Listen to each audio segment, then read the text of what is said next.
A very good morning all of you and welcome to all. Class 10th subject Social Study RBSE chapter 4th हम start कर चुके हैं history of world. Now today's module is the meaning of industrial revolution. देखो अभी तक हमने देख लिया था रेवोल्यूशन के बारे में, और जो ये सारे रेवोल्यूशन के जितने भी टाइप्स हुए हैं, इनको रेवोल्यूशन को होने के लिए जितने भी इश्यूज़ हुए हैं वो सारे हम पढ़ चुके हैं. अब हमें देखना है मीनिंग ऑफ इंडस्ट्रियल रेवोल्यूशन के बारे में. इसका एक्चुअल मीनिंग क्या है मैंने कल भी बताया था आपको, मतलब जो लास्ट वीडियो था उसमें भी बताया था कि कैसे ये रेवोल्यूशन हुआ. और रेवोल्यूशन का meaning it's not mean we are talking about some kind of quarrel, fighting, war, battle. No, we are just talking about the renaissance और the coming era of the machinery. जो machinery का era आ रहा है, एक नया युग आ रहा है, हम उसकी बात कर रहे हैं, उसके बारे में बात कर रहे हैं. Then meaning of industrial revolution. अब एक्चुअल क्या मीनिंग होता है इसका? देखो, the industrial revolution refers to those basic changes happen in the production system due to which people got the opportunity to work in large scale industries using modern means of transportation instead of doing traditional farming business and working in cottage industries. ये देखो, cottage industries में जो घर के traditional business रहे हैं वो farming करने के अलावा बड़ी बड़ी स्किल लेवल की जो इंडस्ट्रीज़ रही है, वहाँ पे वर्क करने का मौका जो है, एक अपॉर्चुनिटी जो है वो लोगों को मिलने लग गई थी इस रेवोल्यूशन की वजह से. The word industrial revolution was used to European scholars named Georges Michelet of France and Friedrich Engels of Germany. Arnold Toynbee in his book, उसने क्या लिखा है अपनी बुक में, Lectures on Industrial Revolution, clarified that industrial revolution is not a sudden event. देखो, जो books में लिखा है और जो रेवोल्यूशन पे लेक्चर्स हुए हैं उसके अकॉर्डिंग या उससे ये पता चलता है कि जो इंडस्ट्रियल रेवोल्यूशन था वो कोई सडन रेवोल्यूशन नहीं था. मैंने आपको कई बार बताया हुआ है कि क्या डिफरेंस होता है बैटल में या वॉर में या फिर रेवोल्यूशन में. तो अगर आप वॉर रेवोल्यूशन की बात करोगे तो वॉर में तो ये होता है कि पूरी प्लानिंग के साथ में होता है. मेन हम वर्ड यूज़ करते हैं मूवमेंट, एंड जो हिस्ट्री में हमारे ज़्यादा चलता है, जो इंडियन हिस्ट्री हो या वर्ल्ड हिस्ट्री हो, दोनों में ही होता है. इंडियन हिस्ट्री में स्पेशली चलता है मूवमेंट एंड रेवोल्यूशन. क्या फ़र्क है दोनों में, रेवोल्यूशन में भी और ये मूवमेंट में भी? तो दोनों में ये डिफरेंस होगा. देखो, मूवमेंट जो होता है वो हमेशा प्री प्लान्ड होता है, ठीक है. तो रेवोल्यूशन जो होता है वो होता है सडनली. सपोज़ आप कहीं पे कुछ गलत होते हुए देख लेते हो, और अगर आप उसका सडनली ओपोज कर देते हो, उसकी खिलाफत कर देते हो उसी टाइम, तो क्या होता है, that is the called revolution. इसको क्या बोला जाएगा? रेवोल्यूशन बोला जाएगा. और अगर आप कहीं देखते हो कि कुछ गलत हो रहा है और कंटिन्यूसली वो होता जा रहा है, when you are not stopping that, and now you are going to plan और you are making a plan. आप प्लान बनाते हो पूरा एक, और वो प्लान बनाने का ये होता है इस डेट को इतने बजे इस टाइम पे इतने सारे लोग मिलके ये सारे स्टेप्स जो हैं वो करेंगे या हम ओपोज करेंगे, और ये एक पीसफुली भी हो सकता है. That is called the movement. इसको क्या बोला जाता है? मूवमेंट बोला जाता है. Now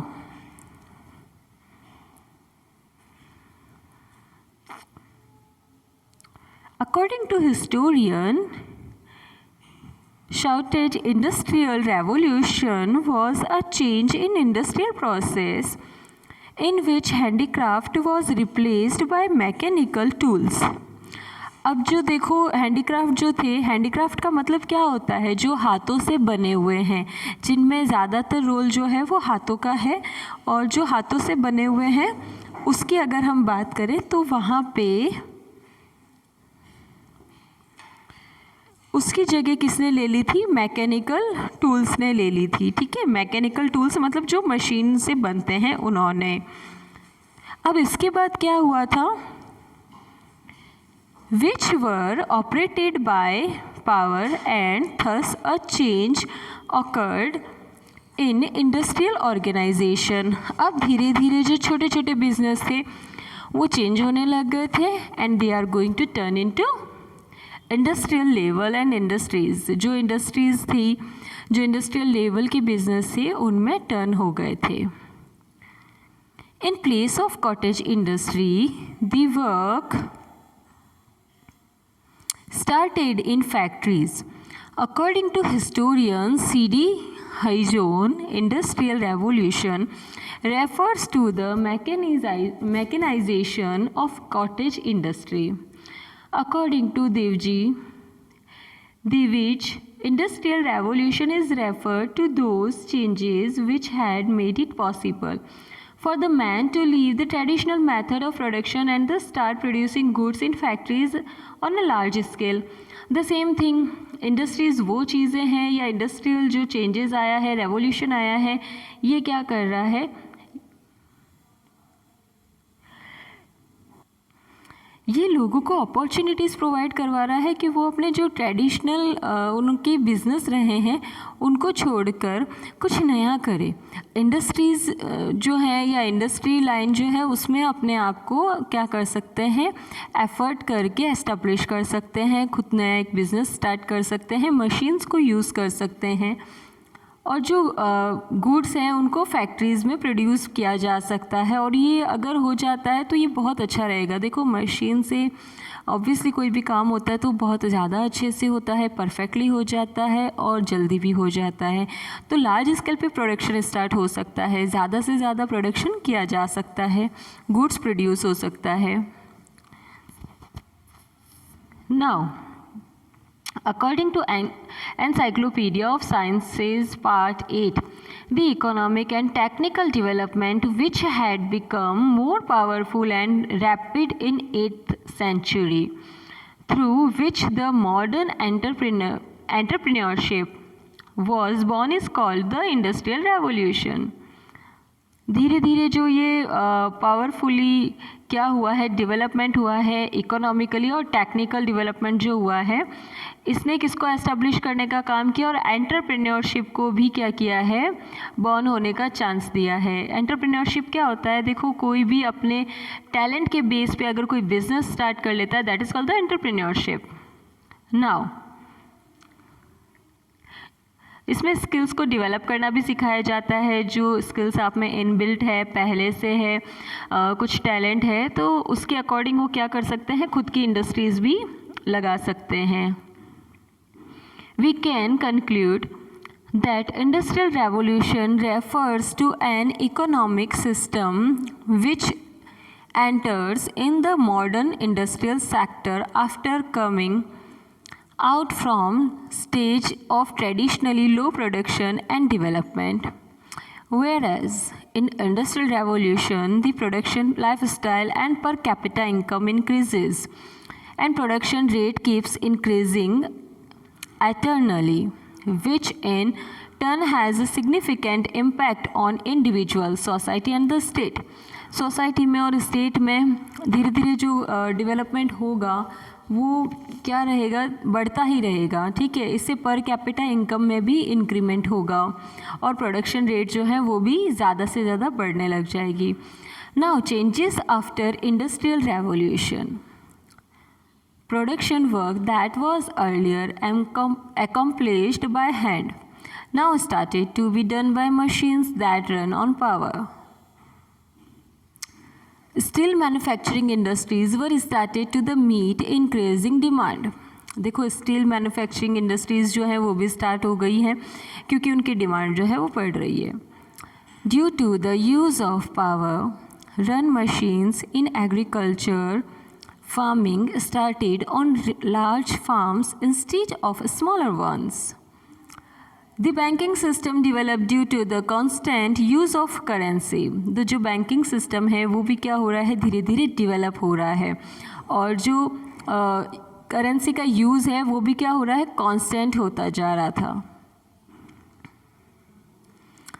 Now, due to the invention of steam engines and mechanized ships, there was a drastic change in the transport system. अब ट्रांसपोर्ट सिस्टम भी चेंज हो रहा है. देखो पहले क्या था, ट्रेडिशनल ट्रांसपोर्टेशन चलता था, अब ट्रांसपोर्टेशन भी बहुत ज़्यादा हो गया है और इसके सोर्सेज भी बहुत ज़्यादा हो गए हैं. तो काफ़ी चेंजेस आ रहे हैं, रैपिडली ही सही, लेकिन हम क्या कर रहे हैं, डेवलपमेंट की ओर जा रहे हैं. वी आर टॉकिंग अबाउट, और I am saying about the whole human being. हम सारे इंसानों के बारे में बात कर रहे हैं. We are not just talking about only in India. ये सब जगह रेवोल्यूशन स्टार्ट होने वाला था, लेकिन जो इंग्लैंड था वहाँ पे हो चुका था. सबसे पहले इंग्लैंड से ही ये रेवोल्यूशन स्टार्ट हुआ है, ध्यान रखना.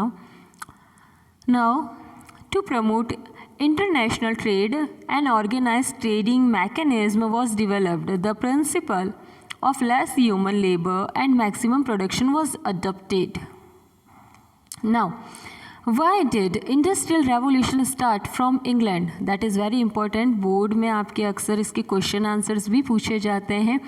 जो इंडस्ट्रियल रेवोल्यूशन रहा है वो पर्टिकुलर सिर्फ इंग्लैंड से ही क्यों हुआ था, या सिर्फ इंग्लैंड में ही क्यों हुआ था. England was the first country that experienced modern industrialisation.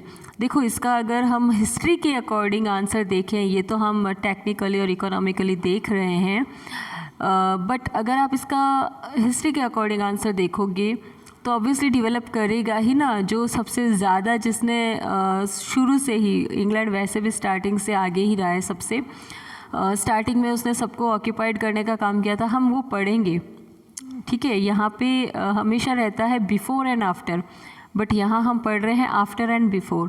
पहले हम ये देखेंगे कि इंडस्ट्री कैसे उसने रेवोल्यूशन कर लिया था और सब कुछ हो गया था, डेवलप कर लिया था. इसके बाद हम स्टार्ट करेंगे कि इतना आगे बढ़ा कैसे. देखो ये इसीलिए हुआ था क्योंकि इसने आधे से ज़्यादा कंट्रीज़ जो थी वो अपने अंडर में कर रखी थी. इवन इसने तो अमेरिका को भी नहीं छोड़ा था, जो आज के टाइम में सबसे पावरफुल माना जाता है, ठीक है.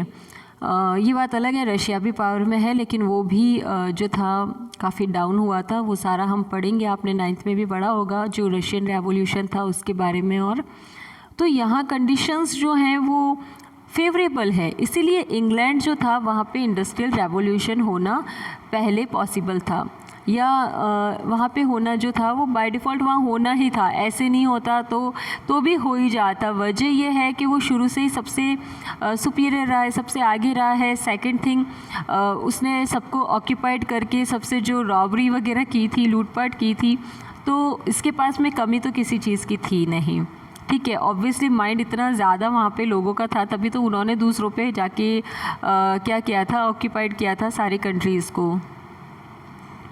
But still there are some kind of favourable conditions and situations which are responsible for the industrial revolution started from England, ठीक है. तो हम इसे देखेंगे. मतलब देखो एक बात मैं आपको बता दूँ, आपको समझ आ जाएगा ये पूरे में कि इंग्लैंड जो था उसने क्या किया था. पहले जो उसकी पॉलिसीज़ थी, उन सारी पॉलिसीज़ की वजह से उसने अपने जो कंट्रीज थी सब पे ऑक्यूपाइड कर लिया था, ठीक है. अब ये ऑक्यूपेशन करने के बाद या इसके अलावा भी जब सब लोग इससे फ्री हो चुके थे, सबको फ्रीडम मिल गई थी, then when we got the freedom, but still indirectly, यहाँ तो डायरेक्टली क्या है, उसके अंडर में है, कंट्रोल में है, बट इसके बाद वो लोग इनडायरेक्टली फ्री होते हुए भी, फ्रीडम होने के बाद भी वो किस पे डिपेंडेंट थे, इंग्लैंड पे, just because of industrial revolution, due to industries. That's why हम अभी पढ़ेंगे. नेक्स्ट अपकमिंग जो है वो यही आने वाले हैं points. Now this are the points. Industrial revolution possible in that country. First is large colonial empire of England. England का एम्पायर बहुत ज़्यादा बड़ा है, ध्यान रखना. ऑब्वियसली इतना बड़ा है तभी तो सब पे ज़्यादा राज कर पाया था। Second, availability of iron and coal mines at the nearby areas in England. England का ये प्लस पॉइंट है, नेचर भी सपोर्ट कर रहा है उससे। तो the availability of iron and coal mines at nearby areas facilitate the production of iron. Solid iron was necessary for the manufacturing of machines. देखो मशीन को बनाने के लिए जो ज़्यादातर चाहिए होती है चीज़ें वो है आयरन, ठीक है। एंड सेकंड, इंडस्ट्रीज़ के लिए, प्रोडक्शन के लिए, मैन्युफैक्चरिंग के लिए जो एलिमेंट्स चाहिए होते हैं, जो मिनरल्स चाहिए होते हैं, that is coal and iron also. तो ये दोनों उसके पास थी।